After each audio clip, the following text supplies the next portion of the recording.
नमस्कार, स्वागत है आपका इंडिया गेट टीवी पर। मैं हूं अजय सेतिया।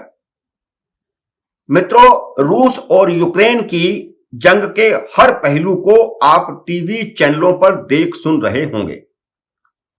दुनिया भर के विशेषज्ञ भी टीवी चैनलों पर अपनी राय दे रहे हैं। भारत ही नहीं, भारत के बाहर के दुनिया के विशेषज्ञ भी भारतीय टीवी चैनलों पर आकर के अपनी राय दे रहे हैं। मेरे आज के इस वीडियो का मकसद इस जंग के बारे में कुछ कहने का नहीं है।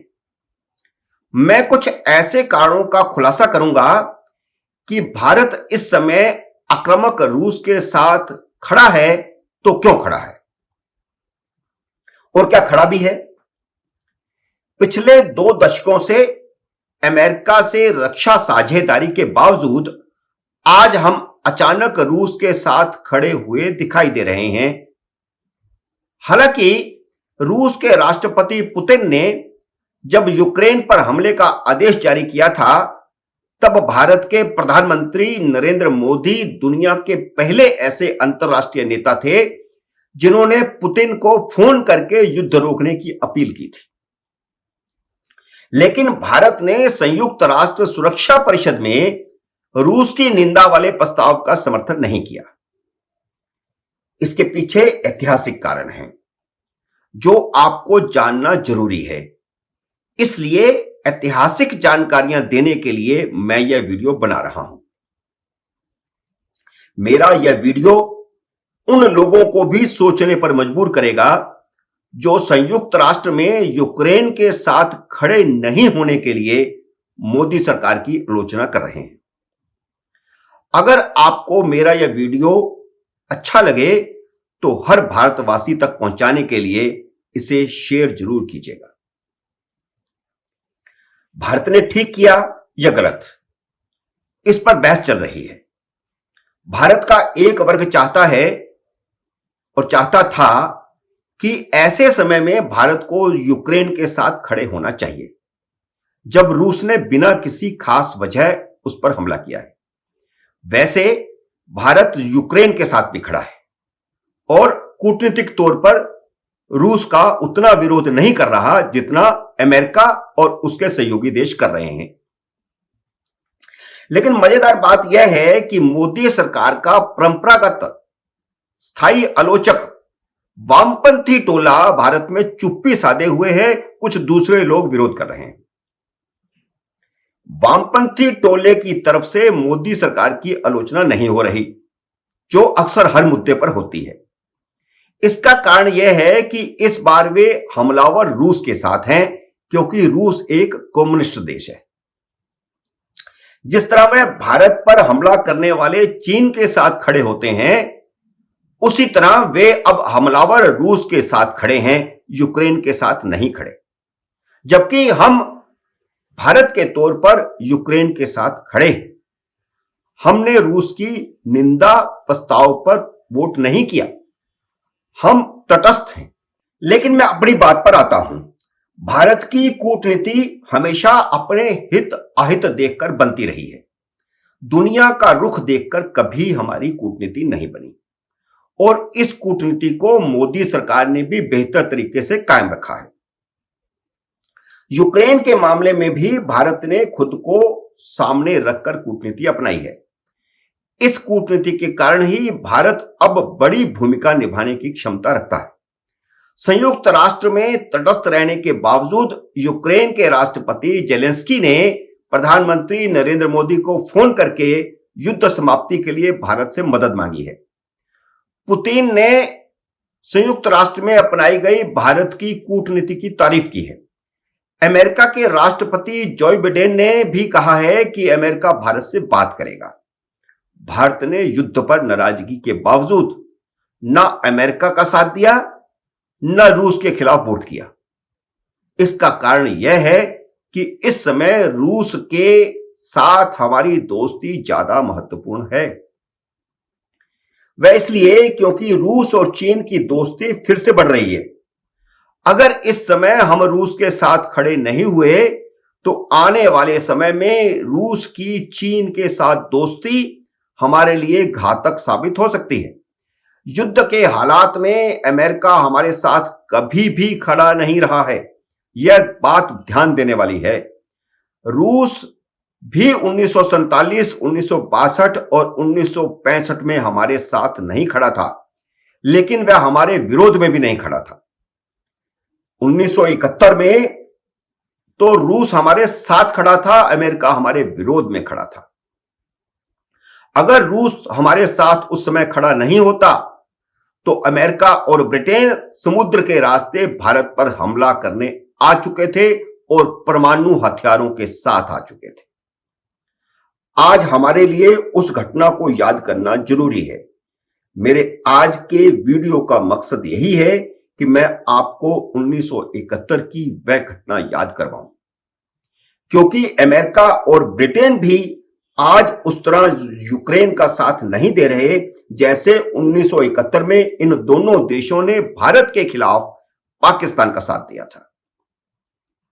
50 साल पहले 1971 में जब भारत बांग्लादेश की मुक्ति का आंदोलन शुरू कर चुका था, पूर्वी पाकिस्तान में वहां के नागरिकों के साथ अत्याचार हो रहे थे, वहां की सेना अत्याचार कर रही थी और भारत पाकिस्तान का युद्ध शुरू हो गया था। तब अमेरिका ने भारत को धमकी दी थी कि वह पाकिस्तान से युद्ध बंद करे, नहीं तो अमेरिका उसे सबक सिखा देगा। आप पुरानी फाइलें खोलकर देखिए, आप पुराना रिकॉर्ड खोलकर देखिए। अमेरिका ने उस समय न सिर्फ धमकी दी थी, बल्कि धमकी को क्रियान्वित करने के लिए कदम भी उठाए थे। पाकिस्तान की हार जब निश्चित लग रही थी, तब अमेरिका ने भारत को सबक सिखाने के लिए परमाणु संचालित विमान वाहक युद्धपोत को बंगाल की खाड़ी में रवाना कर दिया था।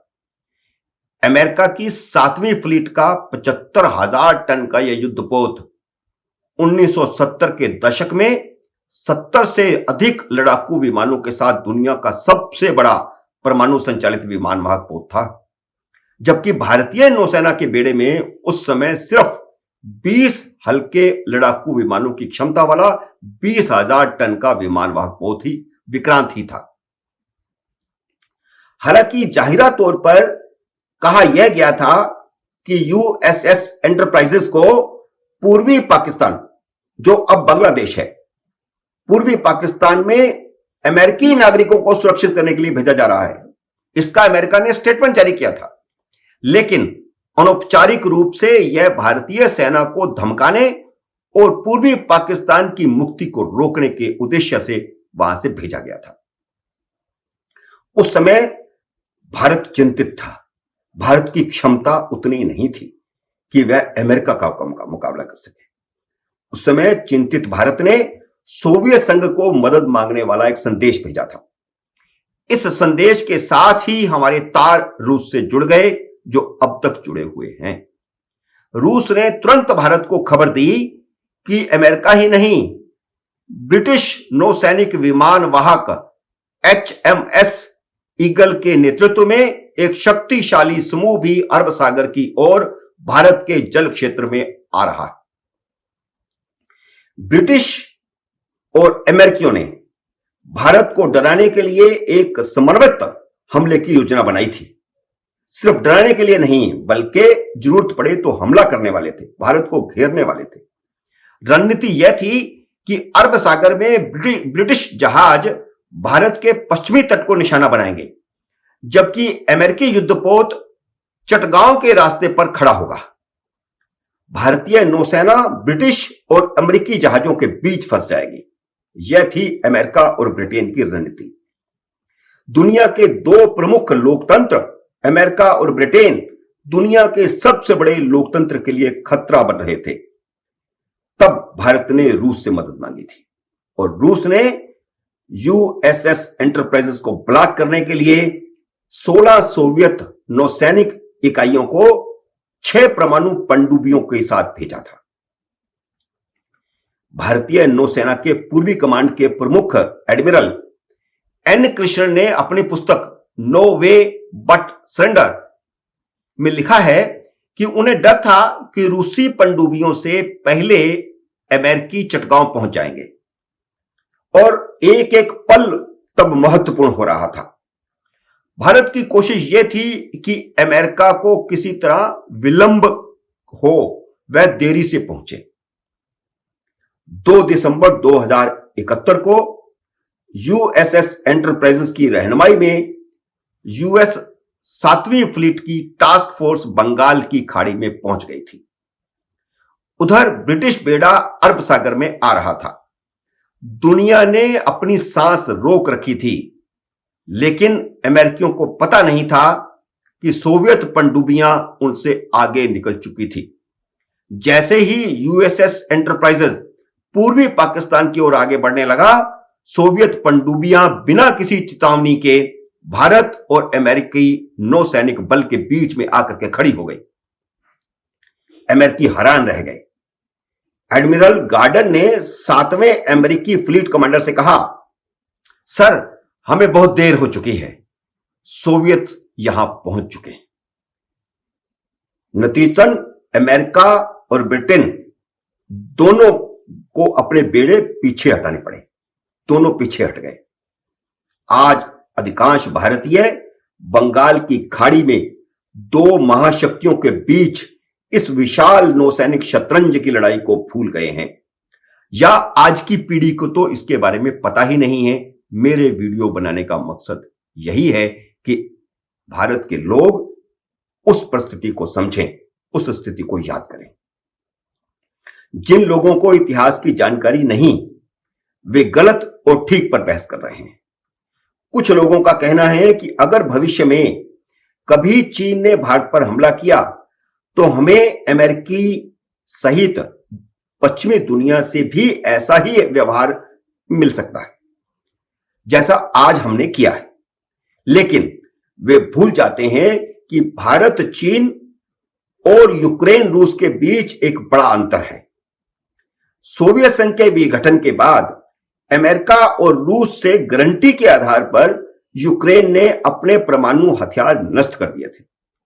यह यूक्रेन की बड़ी भूल थी। यूक्रेन अपने परमाणु हथियार रखता तो पुतिन किसी भी हालत में आक्रमण नहीं कर सकते थे। भारत सैन्य ताकत में चीन से कमजोर हो सकता है, लेकिन भारत भी एक परमाणु हथियार वाला देश है। इसलिए शी जिनपिंग बहुत दुस्साहस नहीं कर सकते। वे जानते हैं कि परमाणु मुठभेड़ में चीन का ज्यादा नुकसान होगा। इसलिए चीन कभी भी भारत पर उस तरह का हमला नहीं कर सकता जैसा रूस ने यूक्रेन पर किया है।